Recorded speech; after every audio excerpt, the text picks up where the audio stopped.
Olá a todos e todas, sejam bem-vindos e bem-vindas aqui ao meu canal MF3, Escola de Filosofia. A conversa de hoje será entre religião e política com o Vitor. Vitor, seja bem-vindo. Tudo bom, Cid? Obrigado. Estou aqui com você. Pois bem, no contexto dos recentes protestos em Hamburgo, na Alemanha, onde manifestantes muçulmanos expressam o desejo de estabelecer um califado naquele país, surge a oportunidade de um diálogo aberto e esclarecedor sobre as relações entre religião, Estado e sociedade.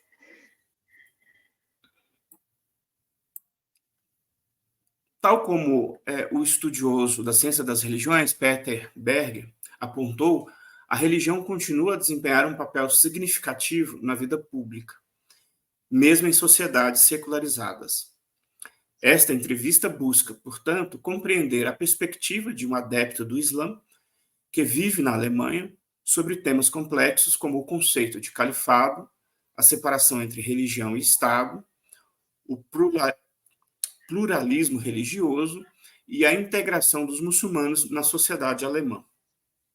O objetivo é promover uma reflexão crítica e fomentar a compreensão mútua entre diferentes grupos religiosos e culturais, contribuindo para uma sociedade mais inclusiva e harmoniosa. Eu passo já então a minha primeira pergunta, agradecendo ao Vitor, um amigo já de um certo tempo, e peço ao amigo para que nos conte aqui um pouco, primeiro, antes de nós passarmos propriamente à temática, como você conheceu essa tradição religiosa e um pouco do seu percurso de estudos do Islã. Então, boa tarde aos ouvintes do Cídio. Meu encontro com o Islã foi... Eu sou de uma família católica, né? Minha mãe católica, meu pai ateu, mas né, minha mãe sempre me trouxe dentro da cultura católica e do colégios, etc. Bom, e aí, nesse processo, eu tinha um sentimento do místico e do invisível, vamos chamar assim, muito forte. Mas eu comecei uma busca por originalidade, por onde eu posso acessar as fontes, onde estão essas fontes. Eu não quero a tradução da versão número tal e escutar de uma pessoa que eu não sei nada dela, como ela estudou, nem nada, no caso, sacerdócio católico. Então eu falei, não, eu quero beber da fonte por eu mesmo, que dê os textos originais. E aí aparece a questão do Alcorão como um texto original da época em que remonta a existência do profeta Mohammed e das questões todas que desenvolveram desde essa revelação do Alcorão até hoje, na região onde ele foi revelado e nas regiões de influência desse livro, né? E isso desperta uma curiosidade muito grande. Bom, encurtando a história de uma busca que me levou até a Amazônia, e de lá eu acabei indo para Istambul e encontrei o Islã na mão dos turcos, de uma tarica, de um caminho sufi, um caminho místico dentro do Islã. Foi assim que eu conheci. Legal, legal. Vamos passar então propriamente aos acontecimentos de Hamburgo, né? O que aconteceu propriamente esses dias em Hamburgo? E aí também, nessa sequência, como que se forma a comunidade muçulmana na Alemanha? Pois então, Cid, você me perguntou também do percurso de estudos, e eu acabei não falando. Eu estudei na Turquia numa fundação que promove bolsas de doutorado e pós-doutorado para estudantes do mundo turco. Existe um mundo turco, né? O Cazaquistão, Uzbequistão, Quirguizistão, Azerbaijão, a própria Turquia. Esse instituto fornece, se chama ILAM, fornece bolsas para doutorado, pós-doutorado e master, né? Para diferentes pessoas. E eles me acolheram lá como uma pessoa exótica, um brasileiro que gostaria de aprender sobre o Islã, tinha um interesse muito grande no sufismo, e eu acho que eles viram que eu tinha uma capacidade de aprendizado, né, grande. Então eu comecei a estudar lá. De lá eu fui para a Síria,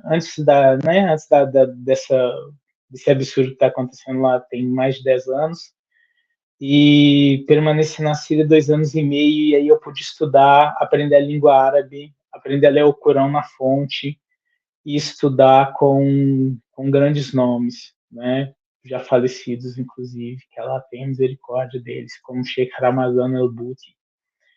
E, e é isso, então eu tive esse estudo clássico aí em Damasco, um estudo mais dentro da questão sociopolítica na Turquia, e parti para a minha pesquisa pessoal dentro do que é ser muçulmano no mundo de hoje. É isso. Você estudou um pouco também no Iêmen, ou era só visitas culturais pontuais? Não, não, não. Só visitas dos sheiks do Iêmen, de uma tarica, de um grupo sufi, chamado Ba'alawi. Perfeito, perfeito.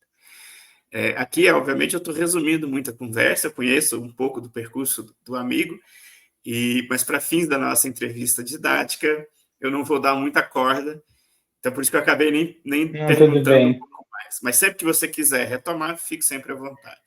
Então podemos Mas passar só a para questão... completar a pergunta, porque eu falei no meio, né, e não completei. Mas, bom, a questão de Hamburgo, da formação, a comunidade muçulmana aqui na Alemanha, ela se forma a partir dos turcos, que vieram para cá como trabalhadores temporários para o movimento que culminou no milagre econômico alemão, né, da Alemanha do Oeste, aí no final do século XX. E então os turcos vieram como trabalhadores temporários, trazendo a cultura turca e o Islã, e eles nunca voltaram para a Turquia, permaneceram aqui com a cultura turca e o Islã. Né? Hoje a comida de rua da Alemanha não é o cachorro-quente, não é o pão com salsicha, é o doner, né? Que é uma comida turca. Então, para os alemães, inclusive, né? Eu Então, digo assim, mesmo, eles... eu digo mesmo de Paris, a melhor comida de rua de Paris era a turca, ou marroquina, mas a Pois turca eu é. preferia. Então, os turcos chegaram trazendo o Islã, e a comunidade muçulmana se forma a partir das diferentes vertentes do Islã turco, né? E aí, bom, tem várias levas de refugiados palestinos, de todos os períodos aí da ocupação da Palestina, várias levas pelo mundo todo, inclusive para a Alemanha, então foram chegando, aí chegaram os iraquianos, né, das invasões americanas, e por último, os sírios. Hoje a comunidade muçulmana aqui na Alemanha, e principalmente aí no caso de Hamburgo, né? Eu não conheço muito bem, eu fui lá algumas vezes, mas acompanho. E acontece que essas gerações que chegaram por último, elas chegaram não sendo muito... O governo não teve os programas de integração, eles não conseguiram abarcar a diferença cultural e a questão traumática de pessoas vindo de uma região de guerra que está acontecendo agora, né? Então, criou uma série de pessoas muito insatisfeitas com a questão mundana mesmo, né? Meu país não existe mais, eu estou aqui nesse país aqui do Oeste com esses valores morais decadentes, etc. Mas quem eu sou? Então encontra no Islã radical uma facilidade de criar uma própria identidade, né? E isso tem acontecido com pessoas jovens aqui na Alemanha, de todos os caminhos dentro do Islã. É impressionante. Depois que a gente teve a nossa primeira conversa, que eu fui dar uma olhada, sabe? Inclusive conversar com a minha mulher, que ela é professora, e dela falando do problema que os jovens muçulmanos têm feito nas escolas, né, assim, e que muitas vezes são esses jovens que vão entrar num processo de radicalização, né, que não encontram lugar na sociedade, e a religião fala, não, você está aqui, você é nosso irmão, a gente vai lutar lutando por Deus, o que a gente faz é por Deus. E aí, meu amigo, a gente Você conhece a tem história, né? dois momentos muito pontuais, né? Que é uma primeira comunidade islâmica de procedência turca e, mais recente, de outros países ali do Oriente Médio, mas que também são de cultura, de religião islâmica. Sim, todas as invasões, né, do Ocidente aí, da primeira invasão da Palestina até a, a última, Sim, sim. mas guerra da Síria, guerra no Iraque, né, Líbia, todo mundo saiu dos países muçulmanos e foi falar, poxa, eles vieram aqui explodir nossas casas, então vamos lá ver o que eles têm de bom, né? Aí, antes de passar para outra questão, eu lembro muito da ideia do Goethe, que ia a Istambul e gostava de frequentar Istambul. Existia uma relação cultural dos povos que hoje formam a Alemanha, já mais anterior? Ou é só mesmo uma Cara, questão... a questão do Goethe é muito interessante, porque tem uma vertente muito grande de scholars muçulmanos contemporâneos que acreditam que o Goethe, no final da vida dele, ele teria morrido um muçulmano secreto, sabe? Eu estive... Eles encontram indicações. Para os alemães, isso assim é, é um absurdo sem pé nem cabeça, sabe? Eu estive em algum Mas é lugar em interessante. Istambul, eu estive em um café em Istambul que eu não sei se eu já estou inventando, se o próprio dono do café que inventou, ou nós dois estamos inventando, mas eu estive num café que eu acho que o Goethe ia nesse café. E aí agora eu fiquei confuso. Se não Pode foi mais. ser, cara, pode ser, pode ser. Ele ia, eu tenho certeza que ele ia muito a Istambul. O Império Otomano era magnífico, né, cara? Era assim, Sim, uma coisa cultural absurda, juntava tudo sim, do mundo inteiro ali naquela cidade. Até hoje um pouco, né? Mas imagina sim, 200 anos atrás o que era aquilo, sim. né? Mas vamos prosseguir ao nosso tema aqui, então. Uma Vamos, terceira vamos, vamos, questão, vamos. que é o conceito de califado. Como você entende o conceito de califado no contexto histórico e teológico do Islã? Você acredita que um califado é a única forma legítima de governo para os muçulmanos no século XXI? Essas perguntas às vezes são um pouco provocativas e, sobretudo, para o público em Não, geral. mas tá, porque o califado ele é uma questão seguinte, é uma questão de jurisprudência, legislação, né? Tem leis, o Islã tem leis para tudo que dizem respeito à vida pública, inclusive para governo, taxações, etc., empréstimos, tudo. E o califado seria o entendimento da lei islâmica do que seria o governo ideal para os muçulmanos. O califa seria um líder espiritual e político e militar, inclusive, né? O califa é o representante, no caso do profeta Muhammad nesse momento. Assim. Então, exerceria poderes ah, parecidos na esfera mundana, né? E nada a ver na esfera espiritual. Mas isso não existe, isso é uma questão, isso é infantil na cabeça dessas pessoas, porque não existe essa pessoa, não existe esse líder, não existe essa. É, não cabe mais uma questão assim baseada em personalidades, sabe? Não tem como um governo baseado em personalidades. E a questão assim que eu acredito para um governo muçulmano e para um governo humano seria uma radicalização da democracia. Aí sim, né? Uma democracia, inclusive na questão da uma democracia da riqueza. E isso era uma coisa que existia dentro do Islã, né? Na questão jurídica, claro, né? E o califado então dá essa ilusão, né? Porque é tudo muito regrado, é tudo muito uma linguagem muito espiritual, poética, de como que seria e de como deveria ser. e traz essas pessoas para que estão sem identidade, inclusive uma identidade política que não é essa que oprime eles. Então, assim, você entende, mas é uma coisa muito infantil que está acontecendo com esses muçulmanos, sabe? É uma Eu já falta passaria de para maturidade histórica absurda. eu já passaria para a quarta questão, que é exatamente entre Estado secular e Estado religioso. Qual é a sua visão sobre a separação entre religião e Estado? Você acredita que um Estado secular pode garantir a liberdade religiosa e os direitos dos muçulmanos na Alemanha? Existe uma coisa bem polêmica que aconteceu aqui, que foi o seguinte: a Igreja Católica e a Igreja Evangélica aqui na Alemanha, todas as pessoas pagam um imposto de religião e o governo dá o dinheiro para as igrejas, não são os fiéis. Claro, os fiéis também dão e tal, mas o grosso do dinheiro da igreja vem de impostos sobre as pessoas. E então o governo alemão quis criar um imposto é, islâmico das pessoas que são muçulmanos para elas pagarem esse imposto igual aos católicos, e esse dinheiro seria distribuído para todas as mesquitas. Os muçulmanos não quiseram.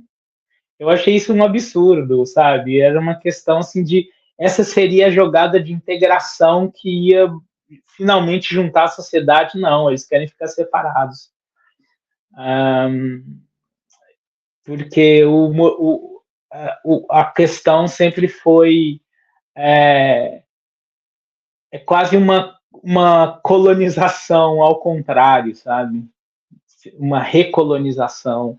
Então, sempre foi uma disputa, não é uma questão de encontrar um meio termo dentro de uma cultura islâmica e uma cultura não islâmica. É uma pena. Está ocorrendo uma radicalização muito grande da direita alemã, inclusive por causa desses muçulmanos infantis que falam essas bobagens, que querem um califado na Alemanha. Quem vai ser o califa da Alemanha? Né? Bom, eu aqui no seu canal, oficialmente, me candidato a ser um califa da Alemanha. Né? Wenn Deutschland ein Khalifa möchte, ich würde gerne der Khalifa sein. Então agora já está lançado aqui na internet a minha candidatura ao califado da Alemanha. Sem dúvidas, você, enquanto amigo, enquanto a gente se conhece, Você vai ser meu conselheiro. Você vai ser meu conselheiro muito querido. Eu não queria ser oportunista para pedir essa oportunidade gravado, né? Mas em off, com certeza, a gente conversaria para os assuntos filosóficos. Mas, sem dúvidas, conhecendo o amigo, o seu pensamento é de uma separação no sentido ocidental entre a questão religiosa e Estado, né?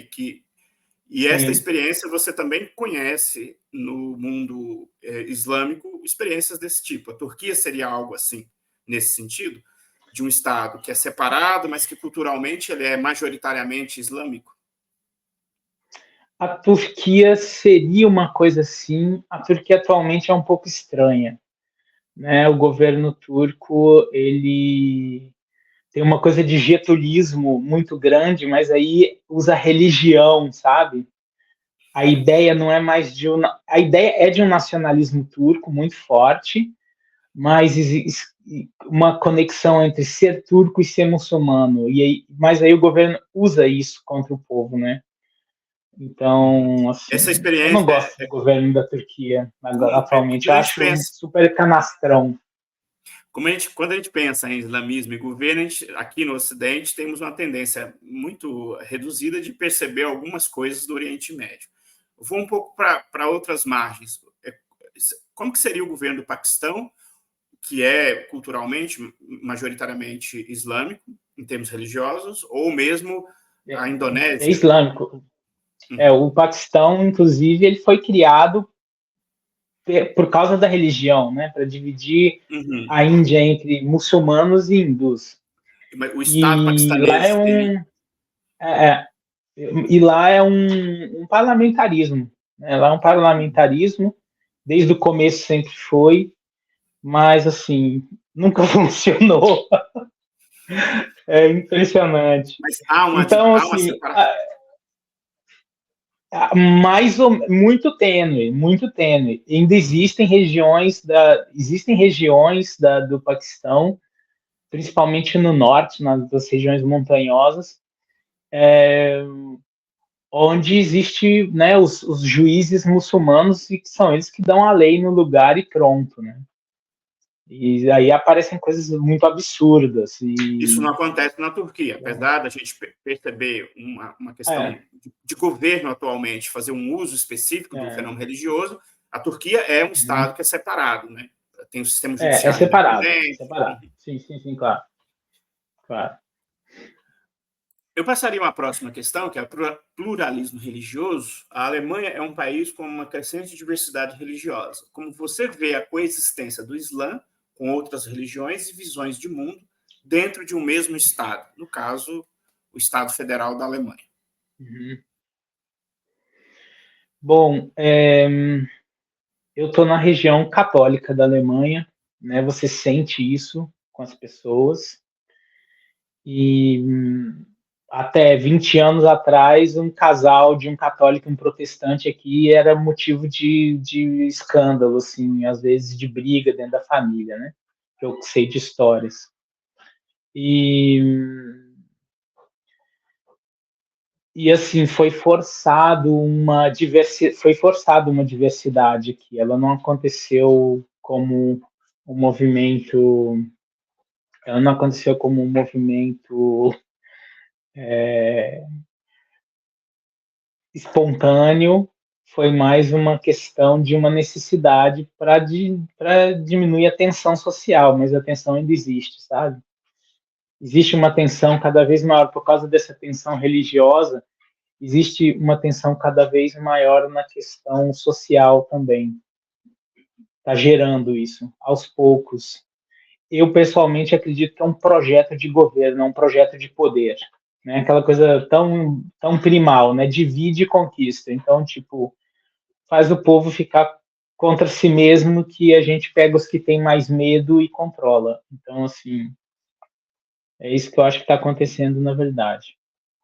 Então, Uhum. essa pluralidade, multiculturalismo alemão, você vai em Berlim, você vai em Hamburgo, você vai em Düsseldorf, você vai em Freiburg, pô, lugar maravilhoso, cidade média. Você sente uma coisa multiculti, mas no dia a dia você percebe que o buraco é mais embaixo, sabe? Assim, que a questão de organização social está muito ainda baseada em valores de uma separação. Eu senti isso quando eu estive uma vez em Frankfurt com uma pessoa que era professora e uma amiga de Heineken, professora em Heineken, mas morava em algum lugar, acho que de Frankfurt. E eu senti nela um pouco uma irritação com essa diversidade e muitas das vezes num preconceito até meio raso com o pessoal do leste europeu, né, que estava nas praças Nossa, lá e tal. muito, muito, muito, muito. Senti um pouco Aqui assim, foi meio uma, tenso a coisa. aqui foi uma, a gente não tem ideia, mas aqui foi uma leva de refugiados que chegou aqui, né? Foi a primeira leva de refugiados com um número consistente grande e que fez uma disruptura na cultura. Foram os refugiados das guerras do leste aqui na Europa. Veio gente de todos os lugares, Kosovo, Macedônia, da República Tcheca à Hungria, todo mundo veio para cá, entendeu? Falando dos anos Então, 90, aí depois a gente tem uma é, leva a partir de 2012 com relação à Síria, e sobretudo à Síria, mas é, né, e agora, ucranianos, Sídio, tem milhões de ucranianos aqui, milhões. Você escuta ucraniano direto na rua, em qualquer cidade da Alemanha, principalmente do oeste, que o povo veio mesmo para cá. esse pluralismo, mais do que nunca, está em prova, digamos assim, nesse momento.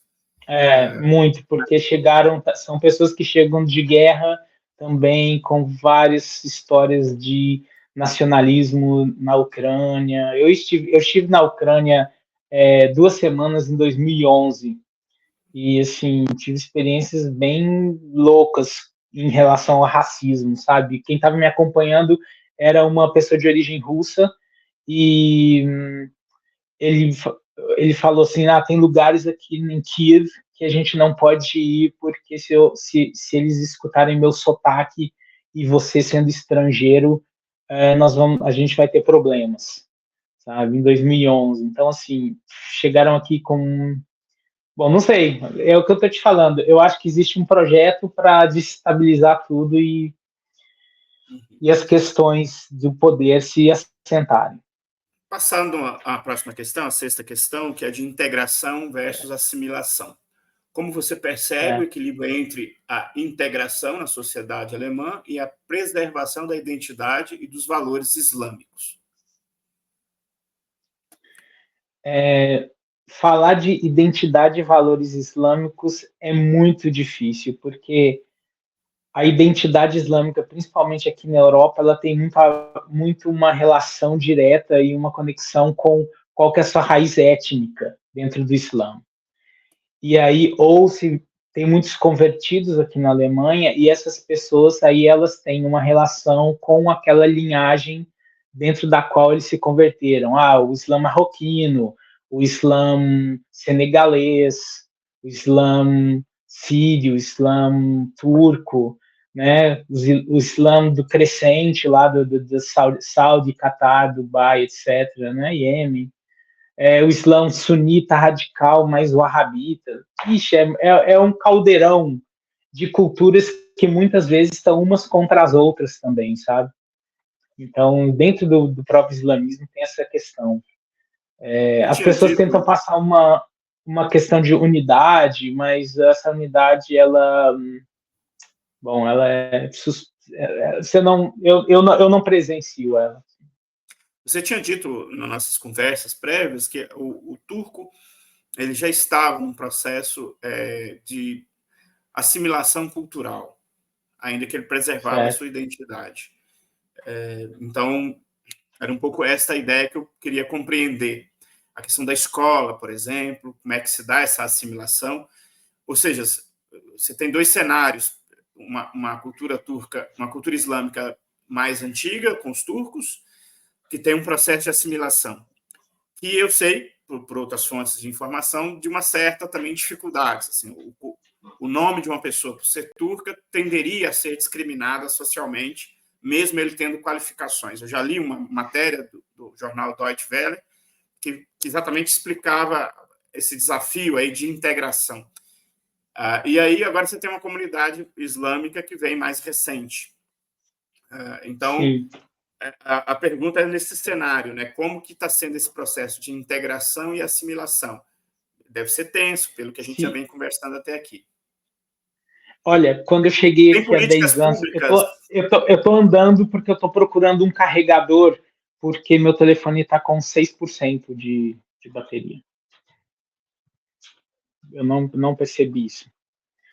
E, bom, essa questão, ela mudou muito nos últimos 10 anos. Né? Em 10 anos, eu cheguei aqui e senti uma discriminação, senti uma certa discriminação.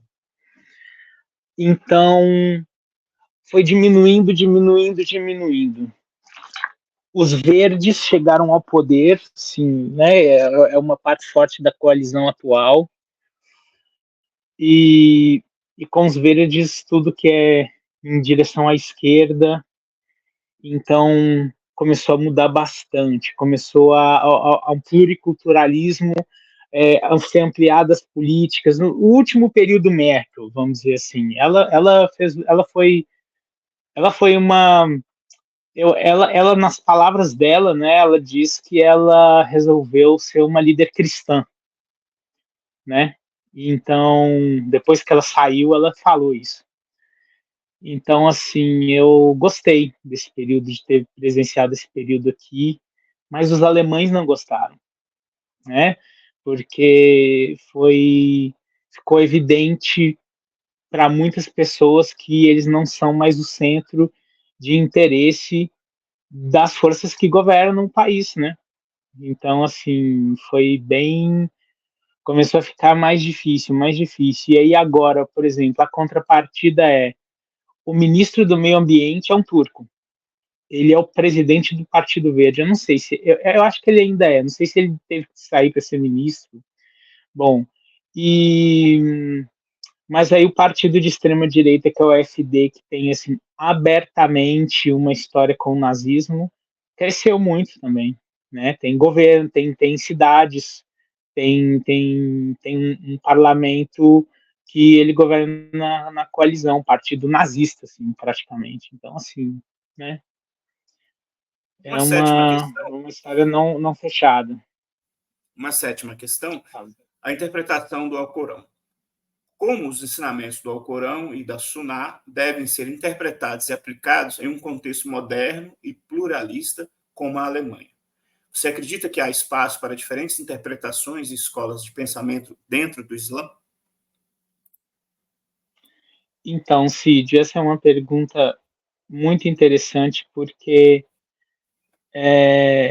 o Islã, ele desde o começo é plural. Ele não existe uma autoridade religiosa dentro do Islã, como um papa ou um bispo, né? O imã é simplesmente a pessoa que dirige a oração, e pode ser qualquer um da comunidade, inclusive pessoas com pecados, né? Sei lá, o cara bebe de vez em quando. Aquele dia na mesquita ele chegou mais cedo, fez a ablução dele, tá lá sentadinho sozinho, ele vai ser convidado para dirigir oração, e ele pode ser o imã de pessoas que do próprio imã da mesquita. Então não existe essa questão da liderança religiosa. Isso foi uma coisa assimilada, né? Assimilada porque dá poder político, né? Junto um poder mundano, a questão de ser uma autoridade que vai dizer o que, que Deus quer ou não quer. Eu acho que a partir da hora que a pessoa consegue ler o Alcorão, ter acesso e ter acesso a o pensamento islâmico, eu acho que a pessoa tem o dever de desenvolver o próprio pensamento islâmico, a própria interpretação, porque a vida é única e é de cada um. Como que alguma coisa exterior a você vai poder dizer você como você tem que viver, satisfazer seus desejos e suas necessidades e aprender. Então, assim, eu acho que a questão é você se manter assim, sincero com Deus, né? E naquilo que, como fez a Angela Merkel, que resolveu ser uma líder cristã e fez tudo que nenhum dos cristãos do partido dela gostariam que ela tivesse feito. Perfeito. A última questão, eu te agradeço pela disponibilidade, por compartilhar conosco estas ideias. E fica à vontade, já em modo de conclusão, se você tem alguma ideia a mais, a adicionar, que eu não perguntei, que você acha pertinente, e nós encerramos essa conversa. É só um detalhe sobre o califado. O califado, ele não é uma organização local. O califa, ele é o líder de todos os muçulmanos. Então, quando as pessoas pedem o califado da Alemanha, não tem como existir um califado na Alemanha, simplesmente pela definição de califado. O califa é o líder de todos os muçulmanos. Então, retificando a minha candidatura, eu me candidato a ser o líder de todos os muçulmanos, né? Ser o califa. Se alguém quiser um califa, né, assista o vídeo aqui do professor Cídio e vocês terão um primeiro contato em português com o próximo califa aí, líder dos muçulmanos do mundo inteiro. E quem Né? sabe o assessor do califa. Meu assessor predileto, já falei.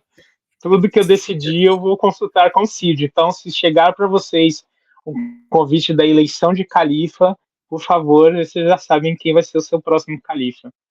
Eu só tenho um certo cuidado que nós podemos estar brincando com coisa séria, né? E não é essa a nossa intenção, né? Cid, não é essa. Ó, longe de nós, né? Isso foram fins totalmente didáticos, né? Sobre É mais no sentido de poder questões. explicar e até mesmo tornar mais acessível aos jovens, que é mais ou menos o objetivo dessa minha entrevista com você sobre o tema.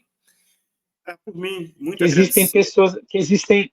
Eu acho que é importante dizer que existem pessoas diferentes dentro das religiões, né? Existe uma pessoa maravilhosa que é católica e uma horrenda, e mesmo budista, ou mesmo islâmica, ou hindu, ou, sabe? Então, Sim. assim, é isso. Muito obrigado mais uma vez e até uma próxima conversa como esta. Obrigado a você, professor, pela oportunidade. Grande abraço a você e todos os seus ouvintes aí. Obrigado.